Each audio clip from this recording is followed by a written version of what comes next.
Et bonjour tout le monde, c'est Layek, j'espère vraiment que vous allez tous très bien. Moi aujourd'hui ça va vraiment nickel. Aujourd'hui c'est donc le deuxième et dernier épisode de notre mini série sur comment créer un curseur et l'afficher, donc justement sur notre curseur dans notre jeu. Je sais pas trop si je referai d'autres épisodes, je ne pense pas, mais en tout cas là on a vraiment fait les bases. Et donc dans le dernier épisode on avait vu comment l'afficher justement. Hop. Mais on est d'accord que quand on est en vue comme ceci, avoir un curseur, c'est très moche. Aujourd'hui, on va donc le voir comment désactiver ce curseur quand on est en vue troisième personne et comment l'activer justement quand on est en vue première personne.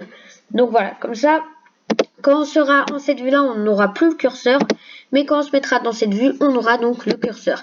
Donc c'est parti. Pour commencer, on va dans le blueprint de notre personnage retrouver justement ou alors dans n'importe quel blueprint où vous êtes allé justement faire votre curseur. Donc là on va directement faire un truc. Alors pour aller plus vite on va enlever add to viewport. Alors on va refaire le add to viewport, add to viewport, mais moi c'est pour aller plus vite. Donc depuis justement le create HUD cursor widget, alors hop, je vais espacer un peu ça parce qu'après on va faire quelque chose. On va cliquer sur le return value et faire un clic droit et on va cliquer sur promote to variable. En gros, ça va nous permettre de beaucoup plus facilement éditer notre interface. Donc on l'appelle exactement comme le nom de notre interface. Hop, donc HUD cursor. On va relier nos piles d'exécution comme ceci. Hop, et ça juste là. Voilà. Donc on compile, on sauvegarde. Alors là ça n'a absolument rien changé, mais comme ça dans n'importe quel blueprint, quand on fera un cast to par exemple notre personnage, on pourra éditer cette variable. Et là dans notre tuto, cette variable va nous être très utile, comme ça on pourra l'éditer sans devoir passer par le widget, etc. Donc depuis notre event kick, on va venir faire un branch. Donc hop, on tape branch et voilà. Donc là, en gros, tout simplement, alors je vais enlever ce lien, link, ça sera plus simple à comprendre, que depuis notre branche, en gros, on aura une condition ici, que la condition, par exemple, ça va être, il faut qu'on ait 100 points de vie, et si jamais on a 100 points de vie, donc true, ça veut dire si jamais on a nos 100 points de vie, il va se passer quelque chose, et si jamais on n'a pas 100 points de vie, il va se passer autre chose. Nous, on veut savoir justement si notre caméra en vue third personne, donc en vue troisième personne, est activée. Parce que si jamais elle n'est pas activée, c'est qu'on est forcément en vue première personne. Et donc, autrement dit, qu'on doit afficher notre curseur. Là, on va venir prendre justement notre première personne. Donc hop, caméra FPS pour moi.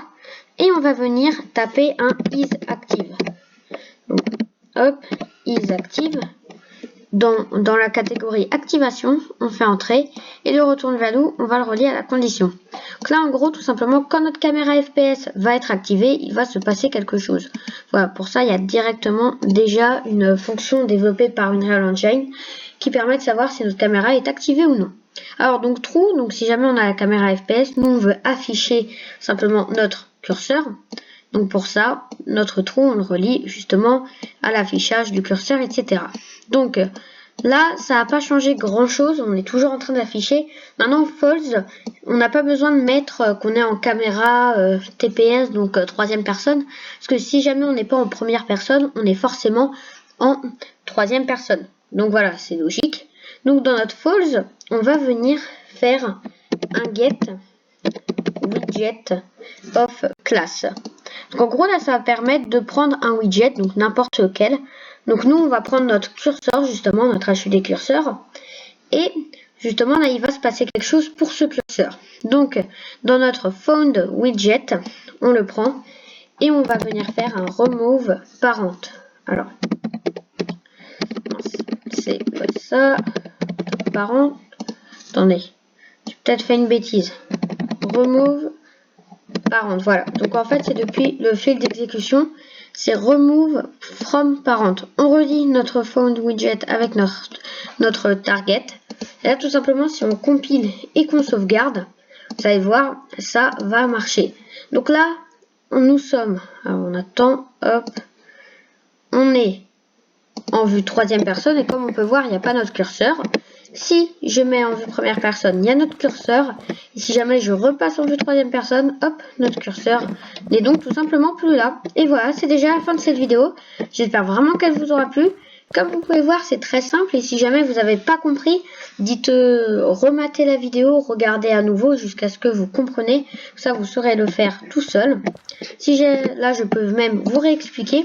Donc, on prend un branch. Donc là, ça va voir si jamais notre caméra première personne est activée. Si elle est activée, on va afficher notre curseur. Si elle n'est pas activée, on ne va pas l'afficher. Donc get add widget of class. Je pense que si jamais vous n'avez pas compris, c'est pas très grave. En gros, ça va prendre le widget qu'on choisit et après on va faire quelque chose. Remove from parent. Justement, c'est le supprimer tout simplement. Donc voilà, c'est déjà la fin de cette vidéo. Si toujours vous n'avez pas compris, n'hésitez pas à me dire ça en commentaire. Ce week-end, justement, je vous ferai d'autres vidéos où je vous présenterai également mon serveur Discord. Parce que oui, bientôt, il va y avoir un serveur Discord, comme ça on va pouvoir se parler, etc. Donc, en tout cas, c'était les Yek. Et puis moi, je peux vous dire bye bye. Allez, salut.